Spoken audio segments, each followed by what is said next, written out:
औज़ुबिल्लाहिमिनश्शैतानिर्रजीम बिस्मिल्लाहिर्रहमानिर्रहीम। अस्सलाम वालेकुम व्यूअर्स, उम्मीद करती हूँ आप सब खैरियत से होंगे। अल्लाह के हुक्म से मैं भी बिल्कुल ठीक ठाक हूँ। आज हम बनाने लगे हैं बीफ कौरमा। बिल्कुल इसको मैं ऐसे बनाऊंगी जैसे कि शादी और दावत वगैरह में बनाया जाता है, बहुत मज़े से और बहुत ही कम चीज़ों से हम इसको बनाएंगे। तो इसके लिए रेसिपी आपने एंड तक देखनी है। तो चलिए अपनी रेसिपी स्टार्ट करते हैं। मेरे पास 3 पाव के करीब गोश्त पड़ा हुआ था। गोश्त को मैंने अच्छी तरह से वॉश कर लिया है और इसके मैंने जो पीसेस हैं वो छोटे छोटे करवा लिए थे। ठीक है, छोटी बोटी करवा ली है।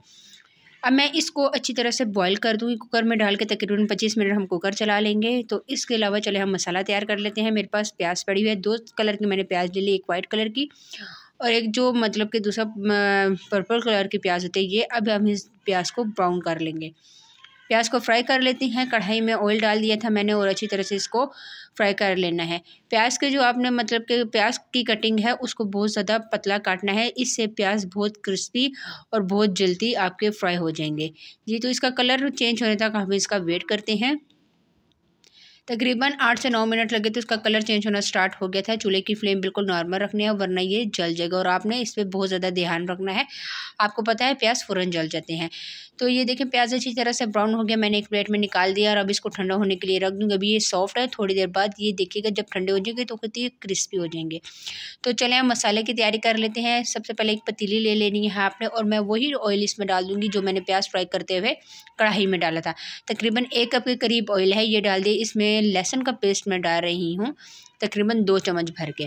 लहसुन का पेस्ट डालने के बाद अब आपने अच्छी तरह से इसको मिक्स करना है और इसका ब्राउन होने तक वेट करना है। जैसे इसकी खुशबू आना स्टार्ट हो जाएगी और इसका कलर चेंज होगा तो हम इसमें गोश्त शामिल कर देंगे।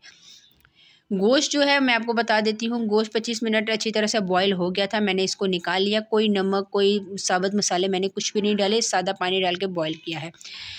लहसुन का कलर चेंज होना स्टार्ट हो गया था और देखिए हल्का हल्का ये नीचे भी लगने लगे। अगर आप नॉन स्टिक की कढ़ाई में बना रहे हैं फिर तो कोई टेंशन ही नहीं है। गोश्त को मैंने डाल दिया और अब अच्छी तरह से आपने गोश्त की भुनाई करनी है। मतलब कि तकरीबन 10 से 15 मिनट आपने मज़ीद इसकी भुनाई करनी है कि गोश्त का कलर बिल्कुल चेंज हो जाए। कौरमे की ख़ास बात ये है कि जितनी इसकी भुनाई होगी उतना इसका जायका भी आएगा और उतना ही ये मज़े का बनेगा। तकरीबन मुझे 15 मिनट लगे। देखें ये लग ही नहीं रहा था कि मैंने बॉयल किया हुआ गोश्त, इस तरह लग रहे थे जैसे मैंने इसको फ्राई किया है। 1 कप मेरे पास भर के दही पड़ी हुई है। दही को मैंने फेंटा बिल्कुल भी नहीं है। इसी तरह से हम दही इसमें शामिल कर देंगे और आपको पता है कि दही जितना मतलब इसमें मिक्स होगा और दही नज़र आएगा, कौरमे की यही पहचान होती है। अच्छी तरह से मैं इसको थोड़ा सा मिक्स करूँगी और जो इसमें मसाला मैं डाल रही हूँ जान वालों का कौरमा मसाला मेरे पास पड़ा हुआ है। ये 1 साशा मैंने ले लिया था। 3 पाव के लिए ये 1 साशा बहुत है। चलिए इसको काट के और ये सारे का सारा मसाला हमने इसमें शामिल कर देना है। मसाला शामिल करने के बाद अब आपने अच्छी तरह से दोबारा से इसकी भुनाई करनी है। आपने इतना इसको भूनना है अब कि ये जो पानी है ये अच्छी तरह से खुश्क हो जाए और कौरमे का जो कलर होता है वो कलर निकल आए। जितनी मैं आपको दोबारा से बता दूं, जितनी कौरमे की भुनाई होगी उतना मसाला और उतना हमारा कौरमा मज़े का बनेगा।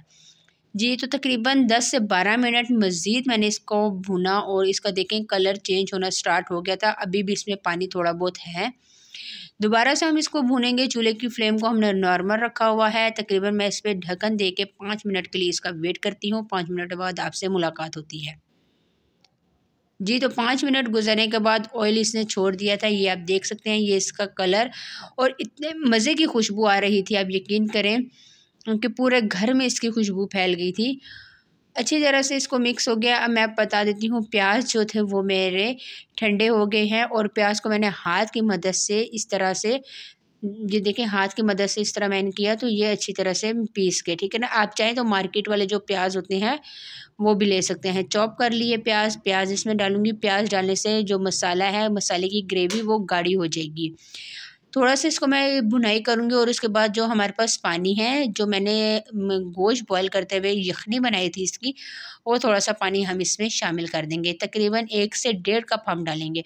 अगर आपको इसी तरह गाढ़ा गाढ़ा पसंद है इसकी ग्रेवी तो आप इस तरह भी मतलब कि सर्व कर सकते हैं, लेकिन मैं इसमें थोड़ा सा पानी डालूँगी और इसको पका के फिर मैं आपको बताऊँगी। तकरीबन 1.5 कप मैं इसमें पानी शामिल कर रही हूँ। सादा पानी नहीं, ये जो यखनी वाला पानी है हम वो शामिल करेंगे।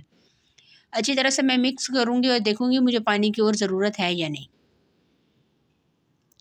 जी, तो मैंने अच्छी तरह से इसको जब मिक्स कर लिया तो थोड़ा सा पानी मैंने हाफ़ कप से भी कम थोड़ा सा पानी और इसमें डाल दिया है। और अब मैं इसके ऊपर ढक्कन रख के तकरीबन 10 मिनट के लिए इसको हल्की आंच पे छोड़ देती हूँ।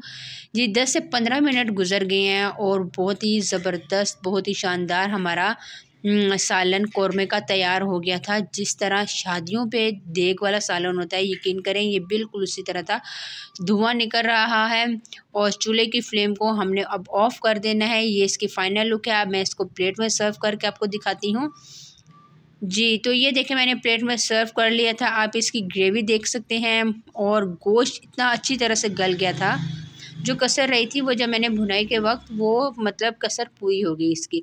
तो उम्मीद करती हूँ कि आज की रेसिपी आपको ये पसंद आएगी। आज के लिए इतना ही, इंशाल्लाह नेक्स्ट वीडियो मुलाकात होगी। तब तक के लिए मुझे दीजिए इजाज़त। अल्लाह हाफ़िज़।